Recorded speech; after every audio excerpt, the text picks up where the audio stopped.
నేను అనుకోవడం ఈవిడ పూర్తిగా దీన్ని కర్టెసీ కాలు రాజమండ్రి వచ్చింది కాబట్టి రాజశేఖర రెడ్డి గారికి సన్నిహితంగా ఉన్న వాళ్ళతో కలుద్దామనే ఉద్దేశంతో వచ్చి ఉంటారు.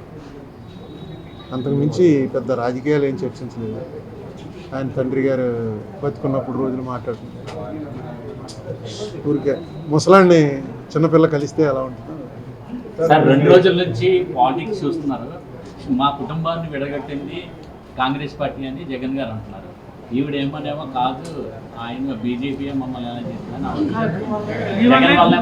కుటుంబం చీలిపోయింది. కుటుంబానికి సంబంధించిన విషయం మనమేం మాడతాం. నేను అందరితో టచ్లో, నాకు ఈ 10 ఏళ్లలో నాతోటి బాగా క్లోజ్గా ఉన్నవాళ్ళు ఎవరంటే ఇంకోళ్ళు ఉండటానికి అవకాశం ఉంది. నేను చిన్నప్పటి నుంచి కాంగ్రెస్లో ఉన్నాను. ఎప్పుడైనా వీళ్ళతోటే టచ్. రఘువీరారెడ్డి గారి ఇంటికి వెళ్ళి 4 రోజులు వచ్చాం. సేలం ఫోన్ చేస్తుంటాడు, ఈ టేపు ఈ జిల్లాలో ఏమొచ్చినాను. సరే, పల్లవరాజు గారు మన జిల్లా ఆయన. వీళ్ళందరూ రెగ్యులర్గా టచ్లో ఉన్నవాళ్ళు తప్ప కొత్తగా ఒక షర్మిల మాత్రం ఓకే, ఆవిడ మామూలుగా రాజశేఖర రెడ్డి బతుకున్నప్పుడు కూడా ఆడపిల్ల కదా, అంత ఎక్కువగా నాకు జగన్తో ఉన్నంత చనువు లేదు. జగన్ అయితే 2-3 సార్లు కలవటం, కూర్చొని మాట్లాడుకోవడం జరిగింది. ఈవిడ మొన్న తండ్రిది ఏదో ఫంక్షన్ పెట్టినప్పుడు ఆ ఫంక్షన్కి వెళ్ళాను. అప్పుడు కొంచెంసేపు మాట్లాడుకున్నాం. వాళ్ళ ఇంటికి వచ్చింది. ఇంటికి రావడం కూడా పూర్తిగా ఫ్యామిలీ దీని కింద. మొన్న వాళ్ళ ఆయన వచ్చి పెళ్ళికి పిలిచాడు. ఇదంతా పెద్ద రాజకీయ ప్రాధాన్యత ఉన్నటువంటి మీటింగ్ కాదు. సరే, మారిన పరిస్థితుల నేపథ్యంలో మళ్ళీ కాంగ్రెస్ స్ట్రెంత్ అయ్యే అవకాశం ఉందా? నాయకత్వం మారింది, మొత్తాన్ని మారినాయి కదా, మొత్తం ఊపేలా వస్తున్నాడు కాంగ్రెస్. న్యాచురల్గా రాజశేఖర రెడ్డి కూతురు అనేటప్పటికి పబ్లిక్లో ఒక రికగ్నిషన్ ఉన్నటువంటి ఫిగర్. పెద్ద ఇంట్రడక్షన్ అక్కర్లేదు, అది ఒక స్ట్రెంగ్త్ అవుతుంది. ఫస్ట్ రాజశేఖర రెడ్డి ఎలాగైనా ఒక లెవెల్లోకి వెళ్ళిపోయాడు. ఆయన చనిపోయిన తర్వాత ఈ స్టేట్లో అంత ఎవరు లేరు. ప్రజలకి, ముఖ్యంగా బిలో పవర్టీ లేని వాళ్ళకి ఒక ముద్ర వేసాడు. సో అటువంటి మహామనిషి కూతురు అంటే న్యాచురల్గా చాలా స్ట్రెంగ్త్ అవుతుంది పార్టీకి. చూద్దాం, లెటర్ సూపర్. పునర్వైభవం అవి చెప్పడానికి 2 నెలలు ఉంది ఎలక్షన్. అంత ఏమీ చెప్పలేను, కానీ డెఫినెట్గా షర్మిల ప్రెసిడెంట్ అనేటప్పుడు కాంగ్రెస్లో ఒక ఊపు వస్తుంది. అట్లీస్ట్ మీరు అందరూ వచ్చారు కదా, మీరున్నారు. నేను కహానీ కిస్మత్కి అంటాను. ఇవన్నీ మామూలుగా ఉంటాయి గురు. ఇవన్నీ పెద్ద ఆహ్వానం అని కాదు, మామూలుగానే వచ్చేయచ్చు కదా. జగన్మోహన్ రెడ్డి వచ్చాడు, ఆహ్వానించాడు. అలా ఆహ్వానం అనేది పెద్దదేం కాదు. వచ్చినప్పుడు మామూలుగా అంటాం, వచ్చేయచ్చు కదా నువ్వు అని. అంటే నాకు ఇలా కొన్ని ప్రాబ్లమ్స్ ఉన్నాయి చెప్పాను. నేను తర్వాత రిటైర్ అయిపోయాను, ప్రకటించి 10 ఏళ్ళు అయింది. హ్యాపీగా ఉన్నాను. నాకు ఎప్పటికైనా సరే, నేను ఎన్నోసార్లు చెప్పాను, మళ్ళీ చెప్తున్నాను, ఎనీ డే కాంగ్రెస్ చేయగలిగినట్టుగా వేరే ఏ పార్టీ కూడా డెలివరీ సిస్టమ్ లేదు. కాంగ్రెస్లో డెఫినెట్గా అందులో కరప్ట్ పీపుల్ ఉండొచ్చు, రకరకాల స్కాములు జరిగి ఉండొచ్చు. ఏం జరిగినా సరే అల్టిమేట్గా ఈ కంట్రీలో మొత్తం లెక్కేసుకుని మీరు అందరూ ఎవడన్నా సరే, మీరంతా ఇందులో ఉన్నారుగా, ఒక ఆదివారం కూర్చుని మీలో మీరు డిస్కస్ చేసుకోండి. డెఫినెట్గా కాంగ్రెస్కి ఉన్న డెలివరీ సిస్టము, ఒక సిస్టమైజ్డ్ రూలింగ్ చేయగలిగినటువంటి సమర్థత ఉన్న పార్టీ కాంగ్రెస్. మన స్టేట్లో కాంగ్రెస్ బలపడడం అనేది ఎందుకు అవసరం అంటే, మన స్టేట్కి యాక్ట్ ఏదైతే చేశారో ఆ యాక్ట్లో స్పెషల్ కేటగిరీ స్టేటస్ పెట్టారు, పోలవరం పెట్టారు. వాళ్ళు ఏమనుకున్నారంటే, బహుశా ఈ 2 అయితే మా మీద వచ్చినటువంటి కోపం అంతా పోతుంది అనుకుని ఉంటారు. చంద్రబాబు నాయుడు గారి గవర్నమెంట్ కానీ, జగన్మోహన్ రెడ్డి గవర్నమెంట్ కానీ ఆ రెండింటి సాధనలో వెనకబడిపోయి ఉన్నారు, కానీ దాని మీద ఏం పట్టుపట్టలేకపోయారు. For various. నిన్నేమో జగన్మోహన్ రెడ్డి గారు ఎక్కడో కాంక్లేవ్లో చెప్తున్నాడు, నేను ఏం చేసినా బీజేపీ గవర్నమెంట్కి దగ్గరగా ఉన్నది కూడా only in the interest of the state అని ఆయన చెప్తున్నాడు. ఇంతకన్నా ఇంట్రెస్ట్ ఆఫ్ ది స్టేట్ ఏముంటుంది? పోలవరం కన్నా, స్పెషల్ కేటగిరీ స్టేటస్ కన్నా పోనీ ఏమన్నా దెబ్బలాడి సాధించాలంటే యాక్ట్లో ఉన్నాయి. మనం ఎందుకు చేస్తాం ఆందోళనలో? యాక్ట్ చేయమని, ఈ చట్టం చేయండి అని ఆందోళన చూసాం, కానీ ఈ చట్టాన్ని అమలుపరచండి అన్న ఆందోళన భారతదేశంలో ఎక్కడ జరిగి ఉండదు. ఇక్కడ ఏం లేదు. మళ్ళీ అపోజిషన్లో ఎవరుంటే వాళ్ళకి అదొక వెపన్ అనమాట. అవి సాధించండి, అవి సాధించండి. చంద్రబాబు సపోర్ట్గా మాట్లాడుతున్నారంటే పోలవరం ప్రాజెక్టు విషయం, ఇంకోటి హైదరాబాద్ సెంటరింగ్ అని ఇవన్నీ ఈ రోజు మాట్లాడారు కాకినాడలో.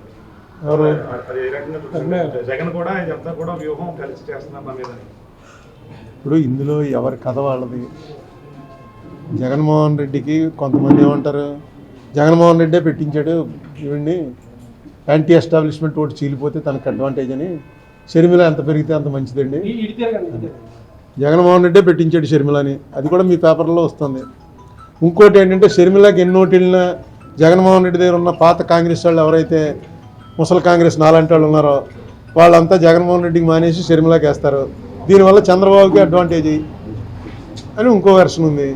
ఇవన్నీ ఎప్పుడు చెప్పగలం అంటే కౌంటింగ్ అయిపోయిన తర్వాత సాయంకాలం చెప్పుకోవచ్చు ఈ థీరీలో ఏది కరెక్ట్ అని. అసలు లేదు, మేము లోపల కూర్చుని గదిలో మాట్లాడుకున్నంత పాత రోజులు, అప్పుడు ఒకసారి వచ్చావు ఇంటికి అది ఇది మాట్లాడింది, నాన్న ఉన్నప్పుడు ఇలా ఉండేది, ఇవే మాట్లాడుకున్నాం తప్ప పెద్ద పొలిటికల్గా కనెక్టెడ్ ఏం మాట్లాడుకున్నాం. సోనియా గాంధీ నుంచి ప్రత్యేక సందేశం తీసుకురాలేదండి మిమ్మల్ని మళ్ళీ. ఇది ఓన్లీ ఆవిడ కాకినాడ నుంచి ఏలూరు వెళ్ళాలంటే రాజమండ్రి తప్పించుకుని వెళ్ళలేరు. రాజమండ్రి అనేటప్పటికి నా పేరు రాజశేఖర రెడ్డి కూతురికి జ్ఞాపకం రావటం చాలా సహజం. ఈవేళ ఆవిడ కాంగ్రెస్లో ఉంది కాబట్టి వచ్చి వేరే పార్టీలో ఉంటే రాకపోను, కాంగ్రెస్లో ఉంది కాబట్టి ఖచ్చితంగా ఏమి అడ్డంకులు ఉండవు, వచ్చినా ఎవరో ఏం తప్పు పట్టరు, అందుకు వచ్చింది. అదే ఫ్యామిలీగా వాళ్ళు నాతో ఎప్పటి నుంచో అనిల్ మీరే వచ్చారు కదా, 2 సార్లు వచ్చాడు, వస్తూ ఉంటాడు, వాళ్ళు ఆయన వస్తూ ఉంటాడు. ఇతను ఈవిడ కూడా చాలా, నేను ఇంతసేపు మాట్లాడింది నా జీవితంలో షర్మిలతో ఇదే మొట్టమొదటిసారి. డెఫినెట్గా అమ్మాయికి చాలా ఎక్స్ప్రెషన్ ఉంది, బాగా మాట్లాడగలదు. నాతో మాట్లాడితే నాకు అర్థం ఏంటంటే రాజశేఖర రెడ్డి దగ్గర ఉన్న, రాజశేఖర రెడ్డిని చూడగానే మనం మెస్మరైజ్ అయ్యేవాళ్ళం. నువ్వు ఎంత శత్రుత్వం ఉన్నా ఇల్లు కూర్చుని 10 నిమిషాలు మాట్లాడేటప్పటికి అనవసరంగా మనం ఇతను తప్పట్టామా అని ఒక ఫీలింగ్ వచ్చేది రాజశేఖర రెడ్డికి. ఆ ఫీలింగ్ ఈవిడ ఏమన్నా వచ్చిందేమో, ఈవిడికి జన్యుపరంగా సంక్రమించిందేమో అని వేళ అనిపించింది నాకు ఫస్ట్ టైం కూర్చుని మాట్లాడాక. మీరేమైనా రాజకీయపరమైన సలహాలు ఏమైనా ఇచ్చారు సార్? షర్మిలకు అవగాహన లేదని సార్ రాజకీయపరమైన సలహాలు ఏమైనా ఇచ్చారు సార్ మీరు? రాజకీయ పరంగా మనం ఏం ఇస్తాం సలహా? సీనియర్గా సార్ ఏముంటాయి చెప్పు, ఇగో ఈ సలహా ఇచ్చారా అని అడిగినప్పుడు ఇచ్చాను. ఎలక్షన్కి వెళ్తున్నారు వాళ్ళు, ఈ ఎలక్షన్ గురించి నేనేం డిస్కస్ చేయలేదు. పార్టీని నడిపించడం ఈ కూడా లైన్ కాదు, ఈ లైన్లో వెళ్ళమ్మా, ఎలా మాట్లాడు, ఎలా గైడెన్స్ ఇస్తారు కదా సార్. ఏమే మనం ఎంత మటుకు మారితే అంతవరకు ఉంటే అందరికీ ఆనందం. ఈ గైడెన్స్లో మొదలెట్టు వాళ్ళకి పారిపోతాడు. సార్ వైసీపీ వాళ్ళు షర్మిలని విమర్శిస్తున్నారు సార్. కుటుంబానికి కాదు, వైఎస్ రాజశేఖర రెడ్డితోటే నేను సన్నిహితం, కుటుంబంతో నాకు పెద్ద ఎప్పుడూ లేవు. ఆయన పోయిన తర్వాత ఈవేళ ఇదిగో ఆ రోజు జగన్మోహన్ రెడ్డి వచ్చాడు, వచ్చి ఎన్నేళ్ళు అయింది, 7 ఏళ్ళు అయింది. తర్వాత అనిల్ 2 సార్లు వచ్చాడు, ఈవిడ ఇప్పుడు వచ్చింది. సరే విజయలక్ష్మి గారు అంటే ఆవిడ చాలాసార్లు ఇంట్లో భోంచేశాను కాబట్టి ఆవిడ వడ్డించేది, అందుకని ఆవిడతో అంతే. పెద్దగా కుటుంబంలో నేను వెళ్ళి మాట్లాడితే వాళ్ళు నా మాట వినేంత సన్నిహితత్వం మాకేం లేదు, అంత క్లోజ్ కాదు మేము. ఇప్పుడు ఈవేళ షర్మిల చాలాసేపు మాట్లాడింది కాబట్టి ఓకే, రాజశేఖర రెడ్డికి ఉన్నటువంటి ఆ అవతల వాళ్ళని చామ్ చేసే పవర్ అమ్మాయికి ఉంది అని ఈవేళ అనిపించింది. వైఎస్ రాజశేఖర రెడ్డి గారు కాంగ్రెస్ వారిగానే ఆయన నిర్మాణం చెందిన పరిస్థితి అయితే ఉంది.